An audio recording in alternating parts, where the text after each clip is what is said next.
Assalamualaikum, bagaimana kabar semuanya? Mudah-mudahan dalam keadaan sehat. Baik, langsung saja. Saya ingin menjelaskan satu model analisis untuk memahami masalah-masalah keagamaan. Moderasi beragama hadir untuk bagaimana menciptakan ruang publik itu penuh keadaban. Ruang publik itu tidak disesaki dengan narasi-narasi kebencian, narasi-narasi intoleran, narasi-narasi yang menyakiti hati sesama umat beragama dalam satu bangsa. Moderasi beragama adalah untuk menjadi gerakan, berupaya untuk menjadi gerakan agar nilai-nilai universal dari agama itu bisa dilaksanakan di ruang publik. Nah, untuk memahami persoalan sosial keagamaan, kita butuh satu analisis yang kita sebut dengan analisis gunung es atau iceberg analysis. Nah, di dalam iceberg analysis ini, langkah yang perlu kita lakukan adalah kita melakukan proses yang disebut dengan U proses U. Jadi proses U itu adalah proses yang dilakukan dari tingkatan atas, tingkatan cara melihat fenomena, lalu fenomena itu kita selami, kita dalami ke arah yang paling dalam, ketemu sumbernya, sampai kemudian kita akan naik kembali ke permukaan untuk menciptakan satu tindakan baru ya. Jadi iceberg analisis ini mencoba untuk melihat dulu permasalahan fenomena yang nampak, lalu kita analisis kenapa sumber-sumbernya, kenapa fenomena tersebut terjadi. Kita lihat sumber-sumbernya yang menciptakan fenomena ini, lalu kita rubah cara pandangnya, kita melakukan udar asumsi dan kita melakukan proses rethinking gitu. Akhirnya kita dorong untuk menciptakan tindakan yang lebih beradab di ruang publik. Oke. Langkah yang pertama untuk kita melihat satu proses iceberg analisis ini adalah melihat fenomena sosial. Tentu saja yang kita lihat adalah apa yang terjadi, apa yang nampak. Yang nampak tentu yang terkait dengan masalah-masalah keagamaan. Misalnya ada masalah tentang cara pandang yang menganggap bahwa kelompok lain takfir, cara pandang melihat kelompok lain itu adalah kafir, dan dari kafirnya itu sehingga dia berhak untuk kita persekusi, bahkan kita bunuh, halal darahnya. Misalnya ada cara pandang demikian, atau bahkan sudah melihat fenomena demikian, berarti di sini ada fenomena yang terjadi. Nah, sahabat-sahabat sekalian, fenomena yang terjadi itu bukan fenomena yang tunggal. Fenomena yang terjadi itu adalah sesuatu yang nampak. Ibarat gunung es itu adalah gunung yang nampak di permukaan air laut.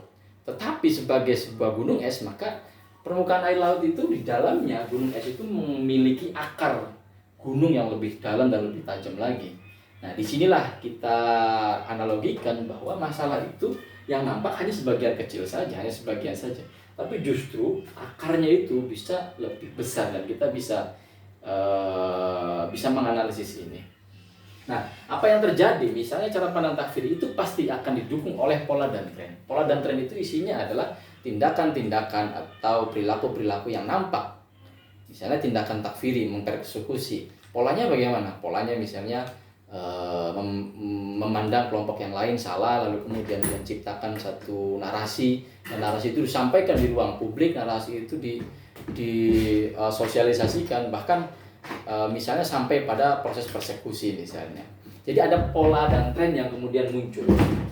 Jadi kalau sudah ada pola dan tren, ini sesungguhnya adalah yang mendukung proses tindakan-tindakan yang tidak beradab di ruang publik ini. Nah, berikutnya setelah pola dan tren itu adalah unsur yang kemudian yang mendukung terjadinya pola dan tren itu adalah struktur penyebab. Struktur penyebab itu bisa saja lahir daripada tradisi, lahir daripada budaya, atau kebijakan-kebijakan yang dibuat oleh pemerintah. Kebijakan-kebijakan tersebut misalnya dilegitimasi untuk melakukan tindakan-tindakan itu. Jadi dia didukung oleh struktur penyebab ini. Maka struktur penyebab itu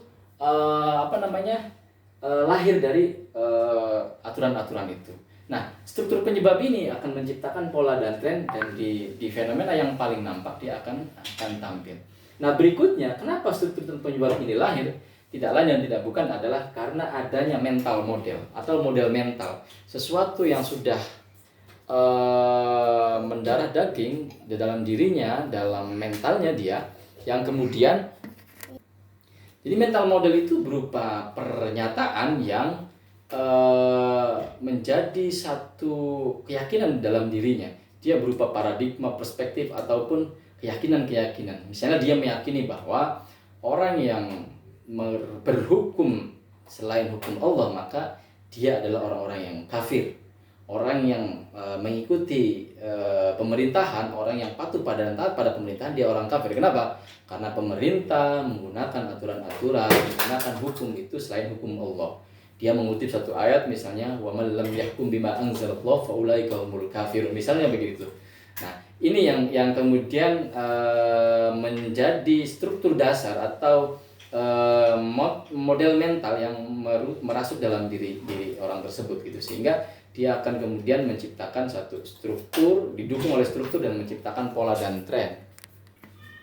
Oke, di kuadran sebelah kanan kita akan melihat satu sumber dari mental model, kemudian didukung oleh struktur penyebab, dan lahirlah pola dan tren. Kemudian yang nampak di permukaan adalah sesuatu yang bisa kita amati. Nah, yang bisa kita lakukan dari proses di dalam iceberg analisis ini adalah merubah struktur penyebab mental modelnya ini ke arah yang lebih inklusif, ke arah yang lebih toleran, agar nanti ujungnya adalah menciptakan tindakan yang lebih baik di ruang publik. Oke, sehingga apa yang dilakukan? Yang pertama adalah kita melakukan proses rethinking. Rethinking ini adalah mencoba memikirkan ulang tentang model mental yang salah, yang keliru. Model mental yang mendukung struktur dan menciptakan pola tren dan kebiasaan perilaku ini kita rubah dengan mengubah cara pandang. Nah, cara pandang ini kemudian kita jadikan sebagai modal untuk menciptakan desain baru. Dari rethinking kita kemudian menciptakan redesign. Redesign itu adalah upaya untuk mendesain ulang kebijakan-kebijakan, program-program, tradisi, budaya di sekitarnya, agar model mental yang tadi yang sudah berubah itu didukung juga oleh lingkungan. Nah, ketika redesigning ini sudah dilakukan, maka langkah berikutnya adalah reframing. Reframing ini harapannya adalah kita mencoba untuk mendorong pihak-pihak tersebut yang memiliki masalah di sosial keagamaan tersebut untuk menciptakan terwujudnya sikap dan cara pandang yang baru, kebiasaan-kebiasaan baru di dalam melakukan tindakan-tindakan yang lebih beradab di ruang publik. Dan yang ujungnya dari proses reframing ini kita akan melihat satu tindakan yang lebih baik, tindakan misalnya lebih toleran, tindakan yang lebih memanusiakan manusia, mengedepankan nilai-nilai agama di ruang publik. Nah, sehingga dari proses analisis gunung es ini kita akan bisa melihat kenapa yang nampak ini terjadi dari mulai dasarnya. Kalau dasarnya kita sudah ketemu, maka kita geser paradigmanya, kita geser keyakinannya, kita geser cara pandangnya kepada cara pandang yang lebih baik, cara pandang yang lebih inklusif. Dan kemudian kita mencoba redesigning, reframing, dan akhirnya kita berharap akan menciptakan kondisi sosial keagamaan yang jauh lebih beradab di ruang publik. Inilah salah satu bagaimana moderasi beragama bisa dipraktekkan di ruang-ruang publik. Saya kira itu yang bisa saya sampaikan. Terima kasih. Assalamualaikum warahmatullahi wabarakatuh.